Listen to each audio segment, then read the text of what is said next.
Dice la palabra de Dios, Evangelio según Juan, capítulo 14, versículo 15.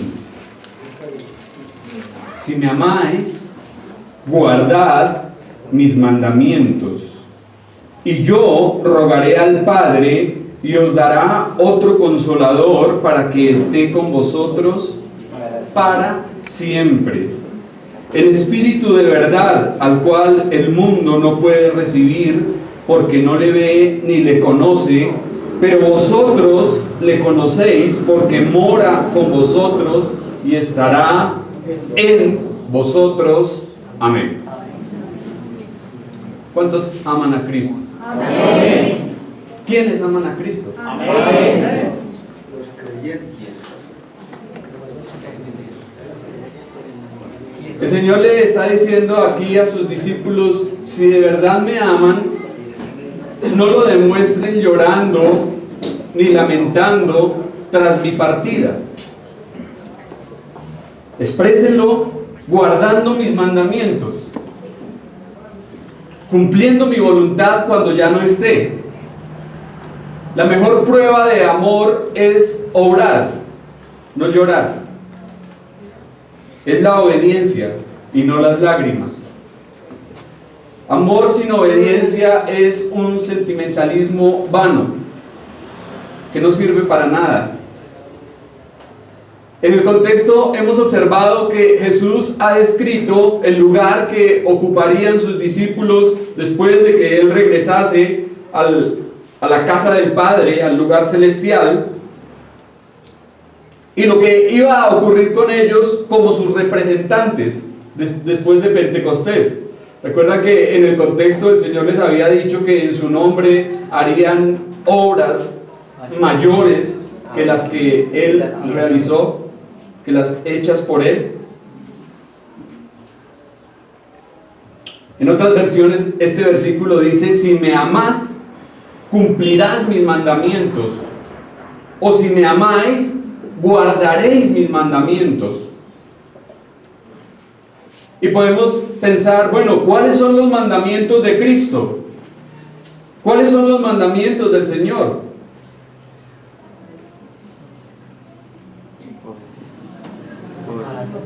Amamos unos a otros. Amar al Señor,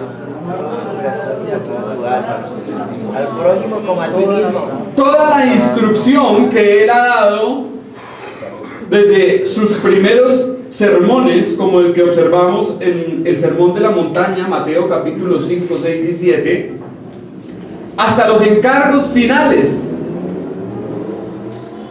como por ejemplo el que le dice a sus discípulos antes de partir: por tanto, id y haced discípulos a todas las naciones, bautizándolos en el nombre del Padre y del Hijo y del Espíritu Santo. Esos son los mandamientos del Señor. No se puede evitar pensar que nuestro Señor tuvo en mente que los discípulos tristes y angustiados por su partida se iban a echar a lamentar y se iban a olvidar de lo que ya les había dicho. Por eso el Señor hace una conexión muy importante aquí entre el amor y la obediencia. Notemos que no les dice: si me amas, pelead por mí. No les dice eso. Tampoco les dice: si me amas, sacrificaos. O si me amas, ofrendad todas vuestras posesiones. No es eso lo que les dice. Les dice: si me amas, ¿qué deben hacer? Guardad mis mandamientos.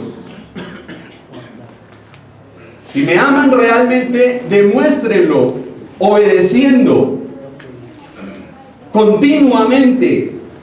Pedro quiso expresar su amor al Señor en un fogonazo de gloria con espada. Yo amo al Señor y estoy dispuesto a dar mi vida por Él. Pero no es eso lo que el Señor le está pidiendo. Él les dice: si me aman, guarden mis mandamientos. No hay mejor manera de demostrar amor que en la obediencia. Jesús demostró su amor al Padre ¿cómo? En la obediencia. En una obediencia completa, perfecta. ¿Y cuál es la mejor manera que nosotros como creyentes podemos demostrar amor a Cristo? Así es. Es absurdo decirle a Cristo que le amamos cuando vivimos vidas licenciosas y contrarias a su voluntad, entregadas al pecado. Vemos que en los cortejos fúnebres muchos hijos, traspasados por el dolor de haber herido y lastimado a sus padres, contratan un grupo musical, llevan muchas flores, compran el mejor ataúd y todo eso lo hacen a manera de remordimiento, de conciencia, de cargo, porque si hubiesen sido obedientes a sus padres en vida, no hubiese sido ese el mejor regalo que les habrían podido dar. Otros gritan y lamentan y se desmayan. Recuerdo por ahí en un entierro que presencié hace mucho tiempo a las hijas de la difunta allí llorando y gritando y desmayándose y haciendo un show para que la gente viese cómo amaban a su mamá, pero en vida eran lo peor con ella. Entonces, ¿esa clase de amor para qué sirve? Esa clase de amor es vano. Dice la palabra, ciertamente el obedecer es mejor que los sacrificios y el prestar atención que la grosura de los carneros. ¿Cuántos en la actualidad están haciendo protestas de amor y sin embargo están causando dolor en las personas que pretenden amar? ¿Cuántos hijos desobedientes a sus padres, aún diciéndoles que les aman, hacen todo lo contrario y les causan grandes dolores de cabeza? ¿Cuántos maridos dicen amar a sus esposas, pero son ásperos y burdos con ellas y las hacen sufrir y las maltratan? ¿Cuántas mujeres dicen amar a sus maridos y sin embargo les hacen la vida imposible? ¿Será que esa clase de amor sirve para algo? No, para nada, para comprender al Señor. En estos días leí algo que decía, en la vida espiritual solo una cosa produce verdadero gozo y es obediencia a Cristo. Obediencia a Cristo. Para nuestro Salvador, el verdadero amor solo se muestra en obediencia. Obediencia a sus mandamientos. Ya que Él es uno con el Padre, habla con autoridad, como alguien que puede establecer leyes y ordenanzas. Por eso dice, si me amáis, guardad mis mandamientos.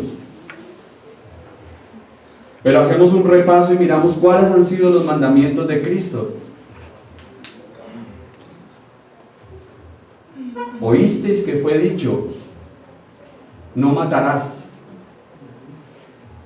Yo os digo, cualquiera que odie a su hermano ya es un homicida.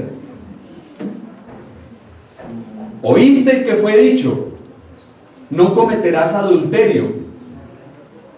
Yo os digo, cualquiera que mire una mujer para codiciarla, ya adulteró con ella en su corazón.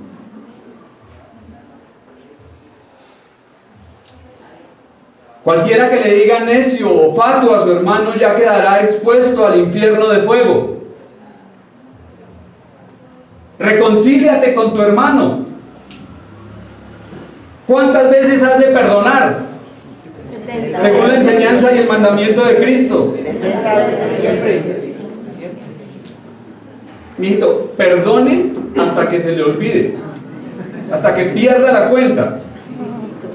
70 veces 7. Es decir, que si lo ofenden hoy, ¿qué debe hacer?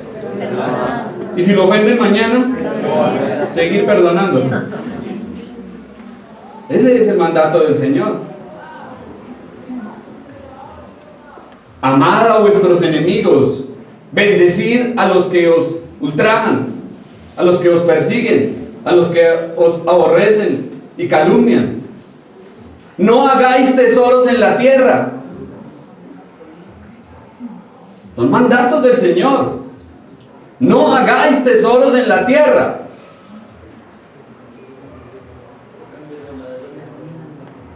No os afanéis por vuestra vida. Buscad primeramente el reino de Dios y su justicia divina. Pedid y se os dará. Buscad y hallaréis. Llamad y se os abrirá. Servíos los unos a los otros. ¿Recuerdan el contexto? Ejemplo os he dado, para que como yo lo he hecho, vosotros también lo hagáis. Amaos los unos a los otros. Ir y hacer discípulos. Predicad el Evangelio. En cierta ocasión, orando, le dije al Señor: Señor, te amo. Y vino a mi mente como un baldado de agua y como un fuerte polvo a tierra este texto: si me amáis, guardad mis mandamientos.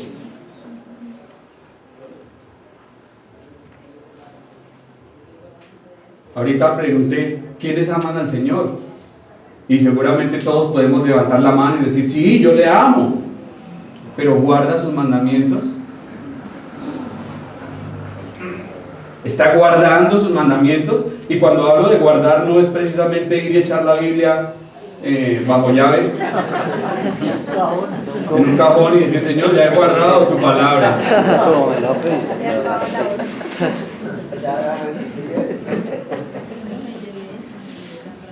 ¿Guardamos los mandamientos de Cristo? ¿Los guardamos todos? La gente quiere manifestar su amor al Señor de maneras equivocadas y erróneas. Llanto, emociones místicas, experiencias, etc. Sí, Señor, yo te amo, y hacen un show. ¿Pero le obedecen?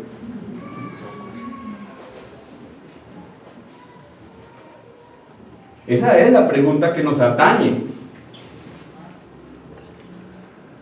No es tanto lo que diga amar a Cristo, es cuánto le obedezco.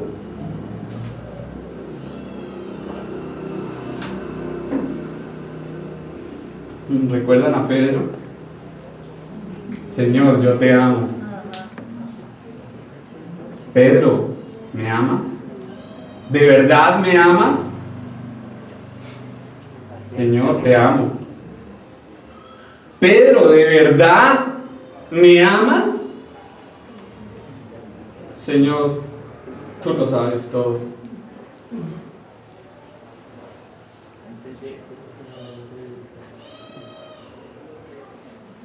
¿Quiénes están dispuestos a cumplir gozosamente con todas y cada una de las ordenanzas dadas por Cristo? ¿Guardo todos los mandamientos del Señor o solamente los que me convienen? Señor, pero yo no mato, no robo, no soy un asesino en serie, ni tampoco salgo en las primeras páginas de los periódicos. Sí, pero ¿qué de la avaricia? ¿Pero qué de la lujuria? ¿Pero qué del desamor, de la negligencia, del afán y la ansiedad? ¿Acaso no son también mandamientos de Cristo? Sí, claro.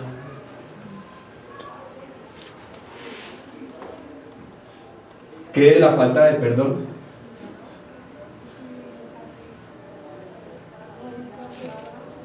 Pero Señor, yo te amo. Es incoherente seguir en estas cosas y al mismo tiempo decir que amamos a Jesús. Si realmente existe un amor sincero por el Señor, ha de manifestarse ¿cómo? ¿Cómo se debe manifestar un amor sincero y real a Cristo?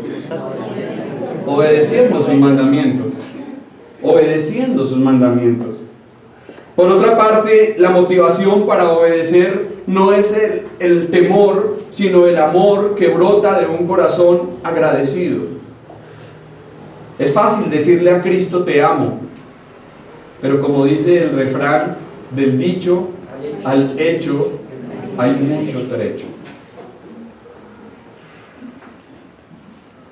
Podemos decir todos, sí, yo amo al Señor, pero guarda sus mandamientos. Esa es la forma verdadera en que podemos demostrar un amor como el Señor desea que tengamos por Él. Versículo 16.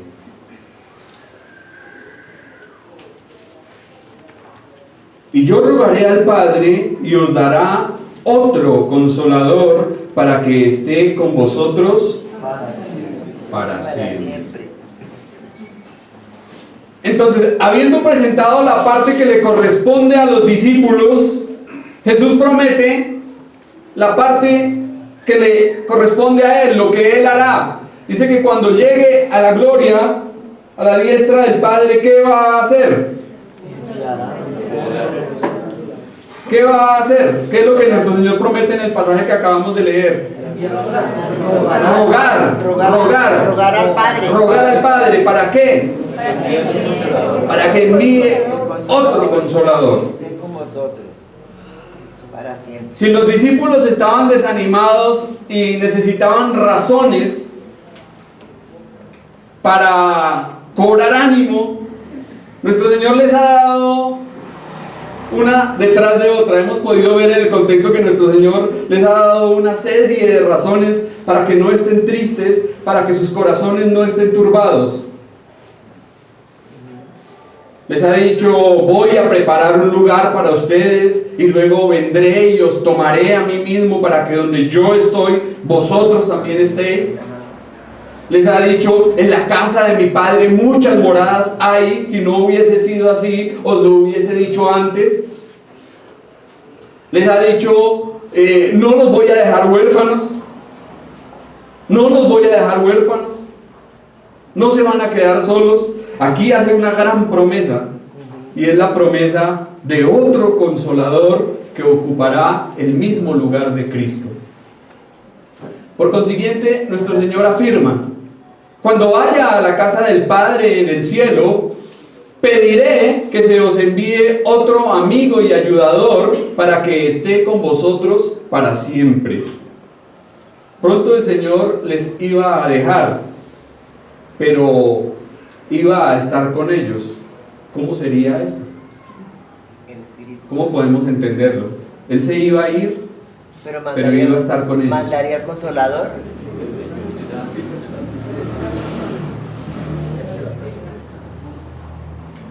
La pequeña palabra otro que aparece ahí, otro, es un pronombre en género masculino que significa otro de la misma clase. Hay varias palabras en el griego para otro. Por lo menos cuando se habla de hetero, es otro de una clase distinta. Pero la palabra que aparece aquí es otro de la misma clase. Es decir, que al ser otro de la misma clase, sería como Igual a él. Aunque el Señor les dejara en su forma física, no sería un abandono total, porque el Espíritu Santo vendría a suplir esa ausencia del Señor y aún con ventajas. ¿Y por qué digo que con ventajas? Estando aquí en la tierra, ¿el Señor podía estar con ellos en todas partes? Si uno de ellos iba para un lado y el otro iba para otro, el Señor solamente podía estar en un solo sitio. El Señor estuvo por un tiempo limitado, pero la promesa que está dando aquí acerca de su Espíritu es que estará con ellos ¿para cuándo? Por siempre, para siempre. Jesús estuvo por un tiempo limitado, el Paracleto estaría con ellos para siempre. Paracleto. ¿Sabe qué es esa palabra? ¿Sabe qué significa? Espíritu Santo. Paracleto. Es uno que es llamado para ponerse al lado de otro con el propósito de ayudarle y socorrerle.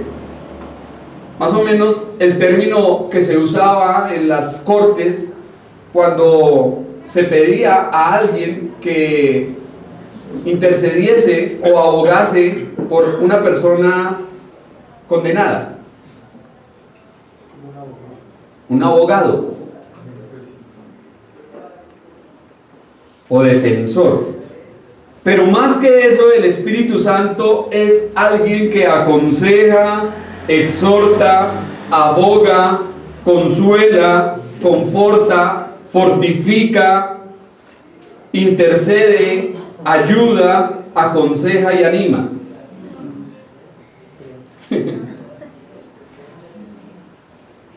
Cuando nos colocan un abogado al lado de nosotros, lo que tenemos que hacer es cuidar la billetera, ¿no? Este me quiere robar hasta el último centavo. Lamentablemente eso es lo que hacen los abogados en la actualidad.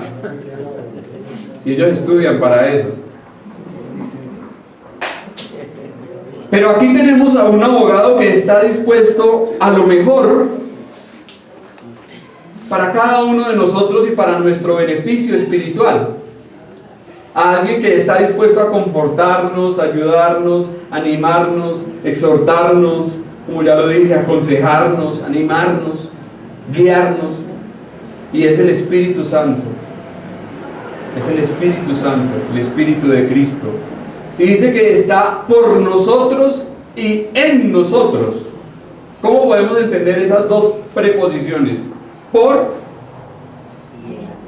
y en.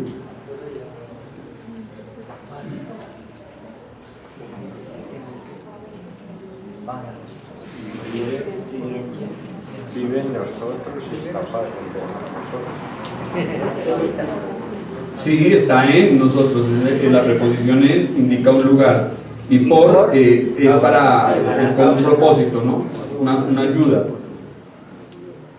Él ha tomado el lugar de Cristo. Campbell Morgan dice que el Espíritu Santo ha sido llamado el otro Jesús. Interesante. El único representante y vicario de Cristo en la tierra es, según lo estamos observando aquí, ¿quién es? El Espíritu Santo. No ningún hombre que atrevidamente usurpe ese título. Muchos, especialmente aquellos que están por allá en Roma, han dicho que ellos son los representantes de Cristo en la tierra. Es una blasfemia grave y terrible, porque el único vicario, el único representante de Cristo en la tierra es el Espíritu Santo, y es porque es el Espíritu de Dios, el Espíritu de Cristo. Él es eterno, al igual que Cristo. Tiene la misma naturaleza, la misma esencia, son de la misma sustancia, son divinos, son Dios.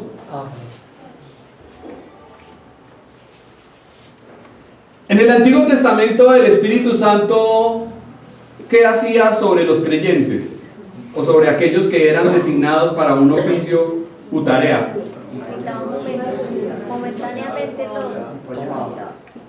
El Espíritu Santo venía sobre ellos, los capacitaba y luego ¿sí? Estaba como que yendo y viniendo. Pero aquí lo que nuestro Señor dice es que estará con ustedes para siempre. Es decir, que está hablando de una morada permanente del Espíritu Santo en la vida del creyente. Ahora, las preposiciones con, al lado de y en nos demuestran que el Espíritu Santo está alrededor de nosotros y dentro de nosotros. Está al lado nuestro como nuestro ayudador, pero también está en nosotros. Y su tarea es manifestar la vida de Cristo en los creyentes y quedarse con ellos hasta el final de los tiempos. En este pasaje es la primera vez que se hace mención del Espíritu Santo como don especial de Cristo para los suyos. Y notemos que se hace referencia a Él como ¿a quién?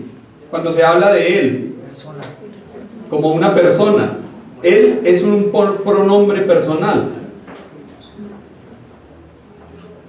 Y si decimos que el Espíritu Santo es una persona, entonces no es ninguna fuerza activa, ni tampoco ningún sentimiento o influencia. Decir que el Espíritu Santo no es una persona es forzar el texto, ir más allá de lo razonable y caer en el error.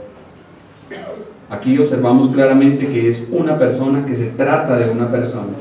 Versículo 17 continuará describiendo la obra y lo que el Espíritu Santo es y hace. El Espíritu de verdad, al cual el mundo no puede recibir porque no le ve ni le conoce, pero vosotros le conocéis porque mora con vosotros y estará en vosotros. El Espíritu de la verdad o el Espíritu de verdad, ¿por qué se llama de esta forma? ¿Recuerdan lo que observábamos en Juan 14:6? ¿Quién es la verdad? Cristo. ¿Y por qué el Espíritu es Espíritu de verdad? Porque es el Espíritu de Cristo y lo que hará será formar a Cristo en el creyente, guiarnos hacia Él, tomar de lo de Cristo y dárnoslo a nosotros y recibir la gloria que es para Cristo. Él me glorificará porque tomará de lo mío, dice el Señor. Esto es lo que hace el Espíritu Santo, y es el Espíritu de verdad porque Cristo es la verdad en persona. Ahora, la verdad es el gran instrumento en toda su obra. Ahora podemos ver que a través de las Escrituras tanto el Padre como el Hijo han estado asociados con este término verdad.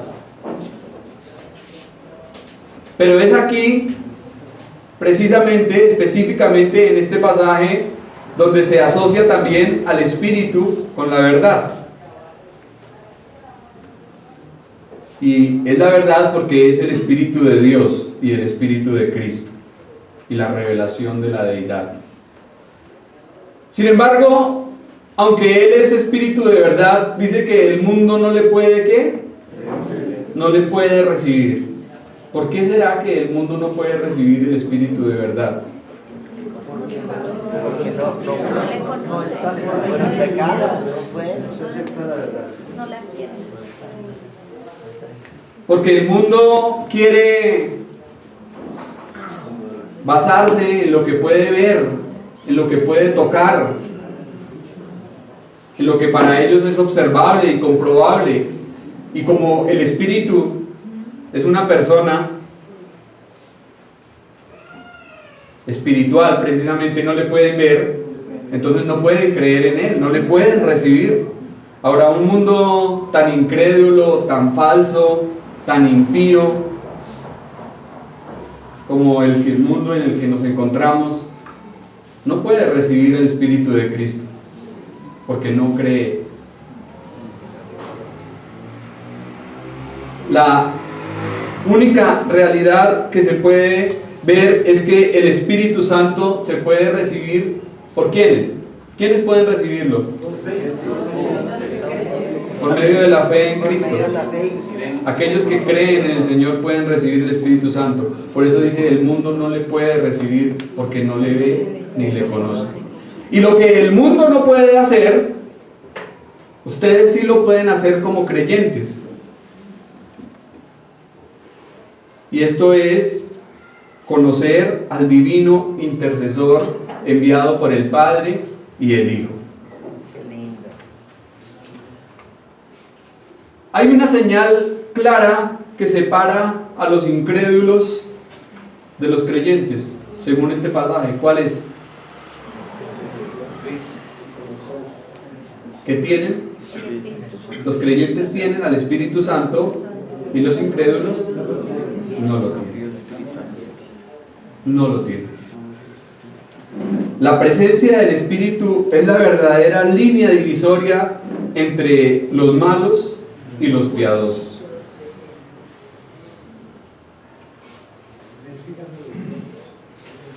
Ahora, como ya lo dije, un mundo sumido en mentiras, en engaños, en hipocresías, en falsedades, no puede recibir el Espíritu de verdad.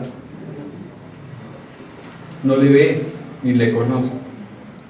Pero el Señor dice, pero vosotros, más vosotros, un contraste, le conocéis, porque mora en vosotros y estará en vosotros. Esos dos verbos, permanece y está, ¿qué nos indican? Así es, la presencia ininterrumpida del Espíritu Santo en nuestras vidas. Si usted es creyente, el Espíritu Santo está en usted. Ninguno puede confesar a Cristo como Señor si no tiene su Espíritu. Es imposible que lo haga, según lo dice la palabra. Y si alguno no tiene el Espíritu de Cristo, no es de Él. No es de Él. Entonces, si no tiene el Espíritu de Cristo, entonces ¿qué espíritu opera en su vida? Más adelante Juan lo explica. Dice que hay dos espíritus. El espíritu de verdad, del cual estamos hablando, y el espíritu de error.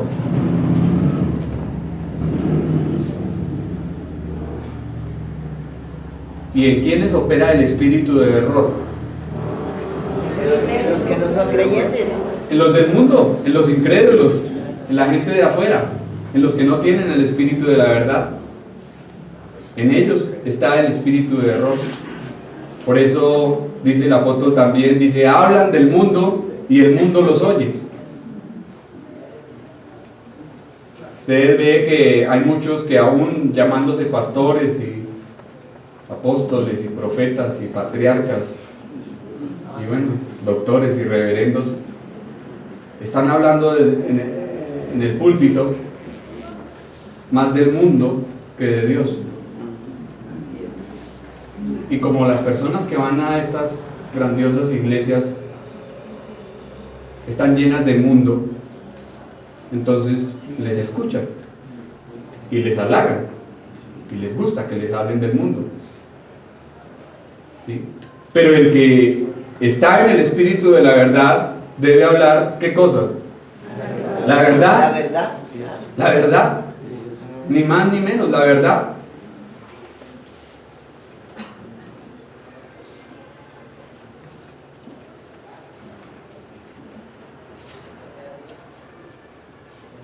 Los discípulos habían conocido en parte al Espíritu Santo, pero Él iba a realizar una obra completa en ellos. Por eso el Señor dice, estará con vosotros y estará en vosotros para siempre. Lo que Jesús parece decirles es, lo conozcáis plenamente o no, se encuentra en vosotros y estará siempre en vosotros y no os abandonará. Entonces, jamás olvidemos, mis hermanos, que esto es lo que hace la gran distinción. O tenemos el Espíritu Santo o no lo tenemos. Usted puede preguntarse de manera individual e interna, en la intimidad de su corazón: ¿tengo el Espíritu de Cristo? ¿Soy guiado por el Espíritu? ¿Soy controlado? ¿Vivo bajo la influencia del Espíritu Santo en mi vida o no lo tengo? Y si no lo tiene, lo que debe hacer es confiar en el Señor para la salvación de su alma. ¿Cómo se sentiría usted si sabe que durante una semana va a hospedar a alguien muy importante? Hablemos de un presidente, de un rey, de un deportista famoso, o de un actor o alguien importante, alguien muy importante. Va a estar hospedado con nosotros durante una semana. ¿Cómo serían las atenciones y cómo sería el esfuerzo para que esta persona se sienta cómoda y agradada?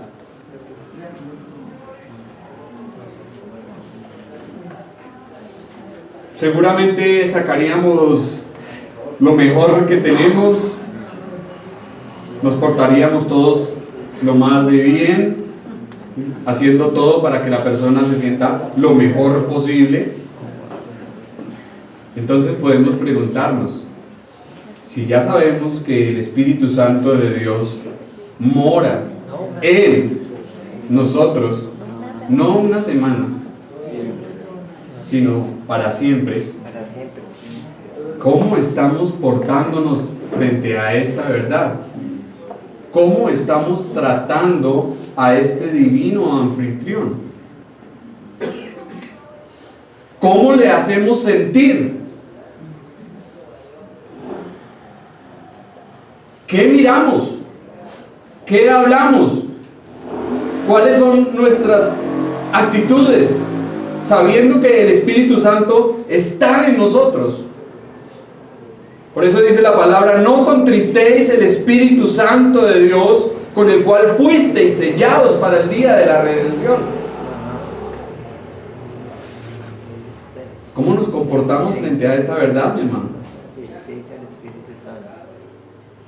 Mire que está relacionado con el obedecer los mandamientos de Cristo.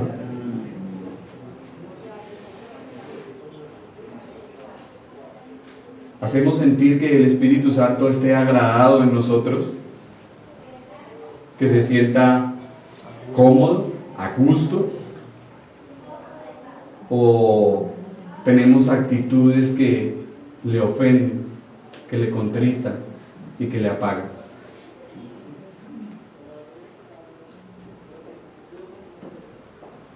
Oremos.